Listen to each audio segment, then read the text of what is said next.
Hello, West Michigan. You are watching Alive and Well. I am your hostess, Linda Balkma, and today we are at Lakeshore Network. Is that correct? Lakeshore Health Network. Lakeshore Health Network at Mercy Health Partners, and with me is Carrie Youthy, Captain Michael Poulin from the Sheriff's Department. Is that correct? Correct. Muskegon County, and Ron Rademacher. Yes.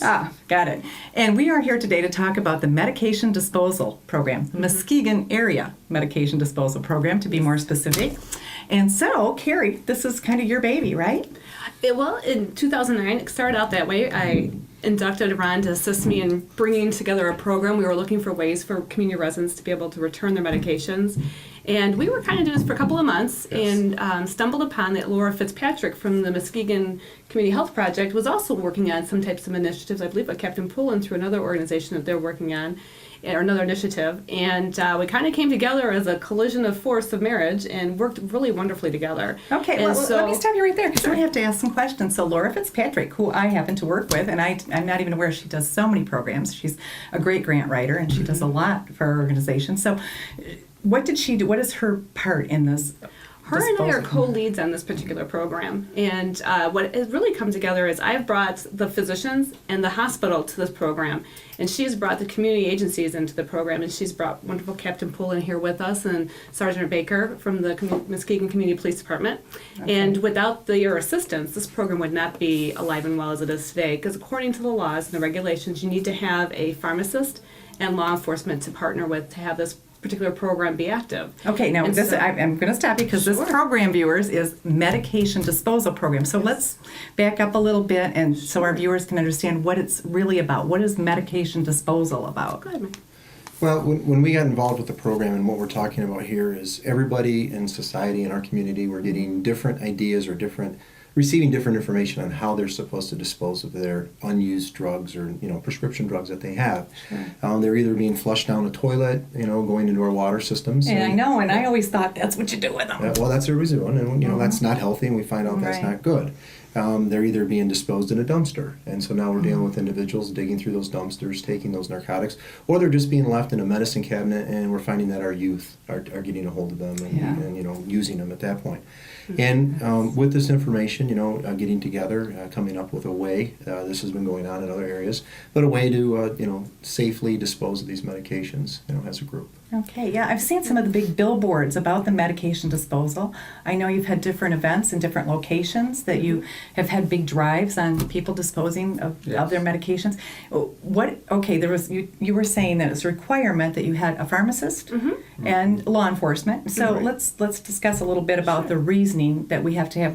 Why would we, Ron, what's your part in this? The idea behind having the pharmacist present is to be able to discern the different types of drugs, the controlled substances from the non-controlled substances. The controlled substances have to be handled differently and have to be handled through a law enforcement agency. Specifically, an officer has to be on hand when any of those medications are returned.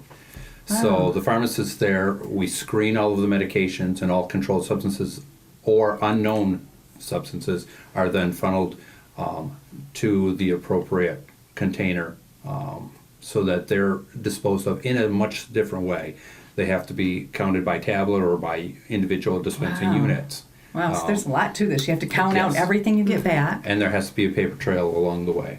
Sure.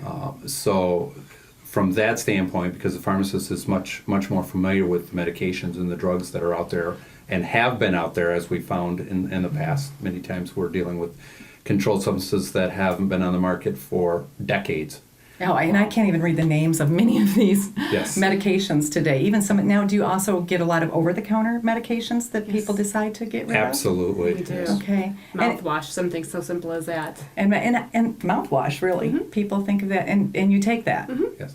Okay. Now, what do people like the over-the-counter medications? What would be their reason for getting rid of the? I mean, some people keep them for years. Are they harmful? I guess are they as much of a concern as the prescribed medication? Medications do, over a period of time, do degrade. Okay. And Important to know. inevitably people buy their medications, they buy vitamins or herbals or whatever. They'll take it for the selected period of time that they're experiencing symptoms. Then they put it up in the cupboard and it sits there and it maybe gets pushed back. And 5-6 years later, they're rifling through their cabinets and they're Get still busy in there. line. And at that point, they're really not appropriate for oral use or for any. That's a good point.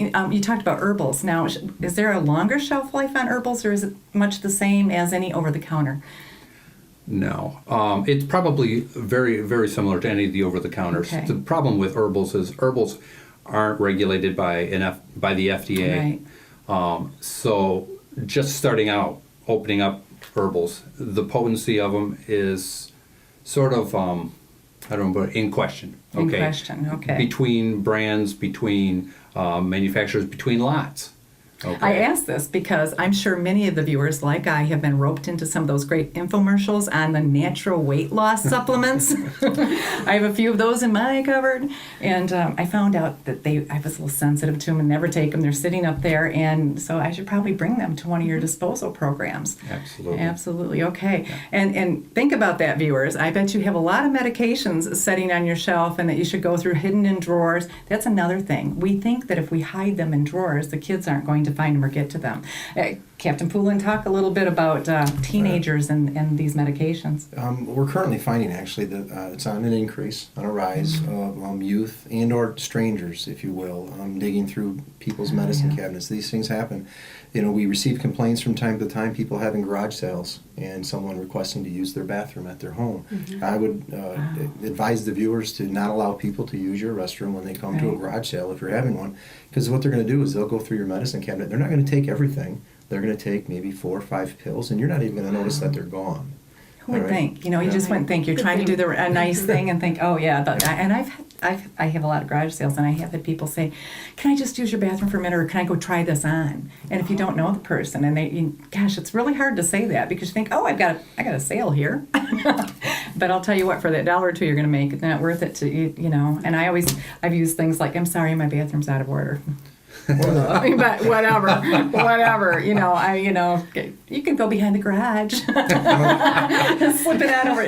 No, I mean, Over your seriously, clothes, yeah. slip it on over your clothes because you really don't want to let people you don't know very well. And I've even heard, sadly, some stories within families, people you do know well, Yes. going into They'll do it, and the problem with the youth is that they're just taking these pills. They're experimenting with, just taking pills. They don't know what they are, and not to condone it, but it's not like I'm smoking marijuana or I'm trying this or something I'm taking. But it's the idea that we'll go to these, we'll find these parties that are happening, and there'll just be a bowl full of pills right there, and they're just taking whatever. Really? Or the trash can parties with liquor. With liquor. They're Yeah, doing the trash can parties with liquor, but they add medications, and so when they come into my our emergency department, they can't say what they took. They don't know. They have have no no idea. clue. Oh, that's real scary. It is. Because there's a lot. And as you say, can you give me just throw out some names of what we consider controlled substances? Well, what it is the federal government scheduled these drugs, all right? Our current program that we have with our large groups when we brought in for the take-back sessions, and now what we're doing at the law enforcement agencies with the controlled substances, we're getting things in there that really are not controlled substances, but that's fine. Okay, we don't Take bring them in off. whatever you have that's old. The drugs themselves were put in schedules 1 through 5, and basically they base them on how dangerous they are, to how much you're going to become addicted to them and what types of drugs they may Okay.